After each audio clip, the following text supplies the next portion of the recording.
নন্টে ফন্টে নারায়ণ দেবনাথ। গল্প নতুন সুপারিনটেনডেন্ট। আজ তো নতুন সুপারিনটেন্ডেন্ট আসছে রে।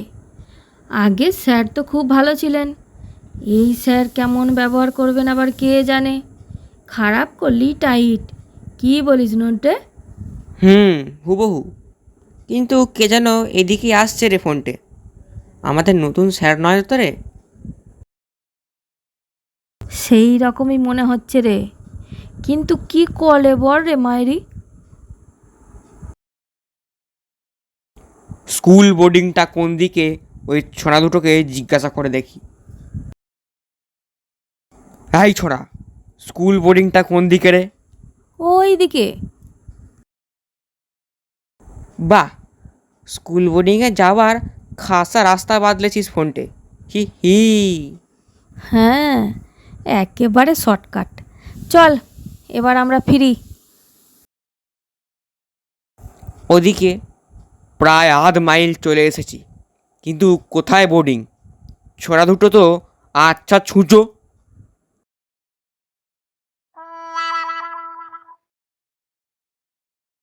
দুটোকে একবার পেলে হয়।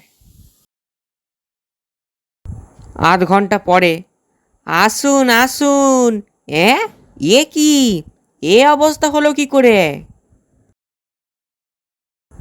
এই যে, তুই তো ভুল পথ দেখিয়েছিলি, যার জন্যে আমাকে পানা পুকুরে পড়তে হয়েছে।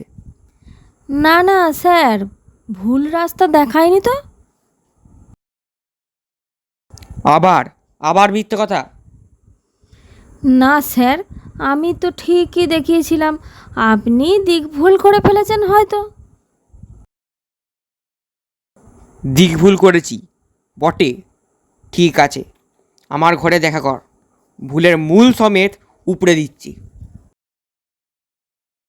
তোর জন্যই তো এবার ঠ্যাঙানি খেতে হবে। তখন ঠিক রাস্তা দেখিয়ে দিলেই বা কী হতো?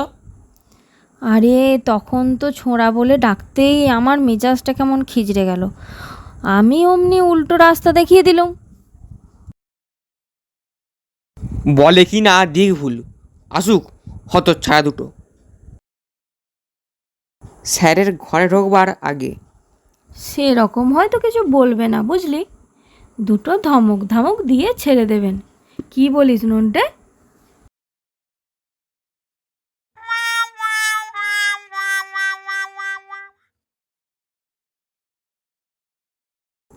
আজ শুধু একটু বুলিয়ে ছেড়ে দিলুম, মনে থাকে যেন।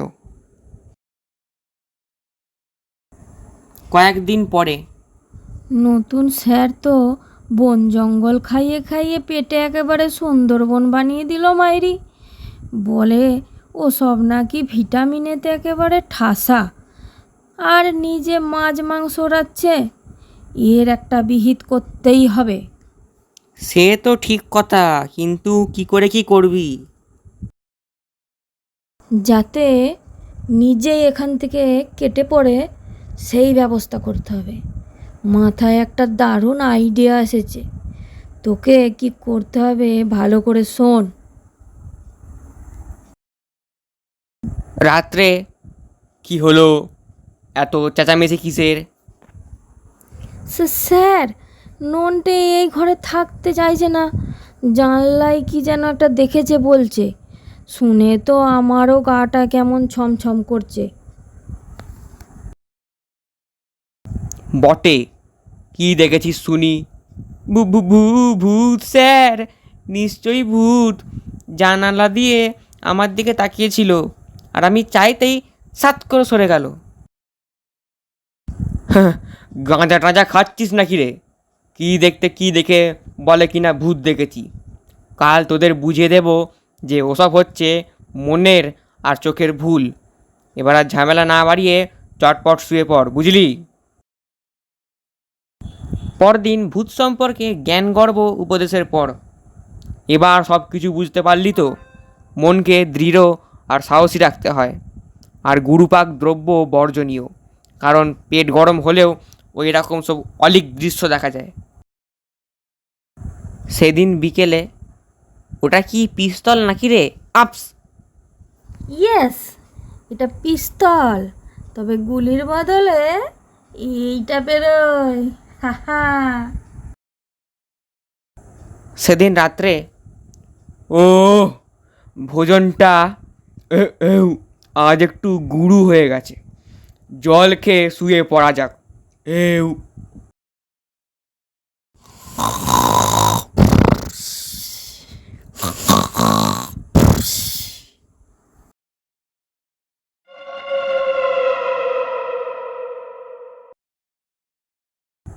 আরে এ গায়ে আবার জল পড়ছে কেন? এর মধ্যে আবার বৃষ্টি এসে গেল নাকি? কই, আকাশ তো দেখছি পরিষ্কার, আর বৃষ্টি পড়লেও তো অত দূরে যাবে কি করে জল? ছাদ ফুটো নয় যে সেখান দিয়ে জল পড়বে। আজব কাণ্ড দেখছি, জানালায় আবার ছিটকিনি নেই। যাক, এবার শুয়ে পড়ি, যত সব ঝামেলা। কিছু পরে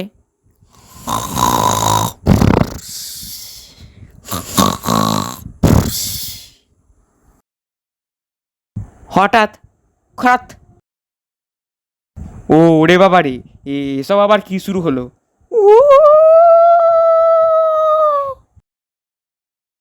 হ্যাঁ, এ আবার কি?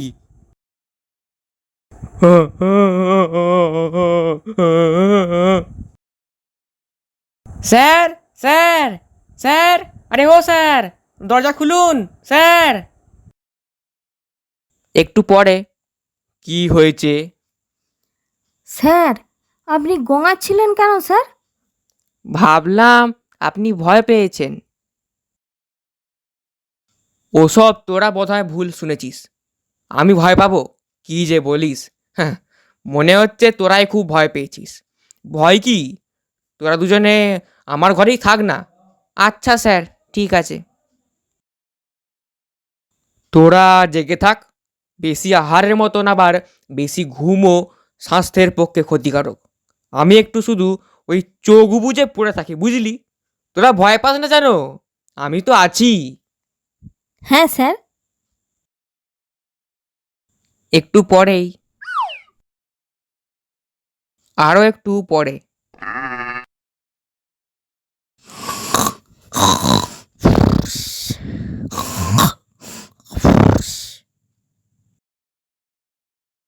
বাহ, মাথায় হাত বুলিয়ে দিচ্ছিস। দে দে, ভালো করে দে। তোদের যতটা খারাপ ভেবেছিলাম ততটা খারাপ তোরা নোজ দেখছি। ওফ, কি রে নন্টে ফন্টে, আবার থামলি কেন? আরে বেশ তো হাত বুলোচ্ছিলিস, আরো কিছুক্ষণ বুলো। তারপর তারপর হ্যাঁ হ্যাঁ, ভূত বাইরে থেকে এবার ঘরে এসে পড়েছে। ওরে বাবারে, ওরে বাবারে, ওরে বাবারে, ভূতে বুঝি ঘাড় মটকে দিল রে। ওরে বাবারে! স্যার, মনকে সাহসী আর দৃঢ় করুন। কেল্লা ফতে।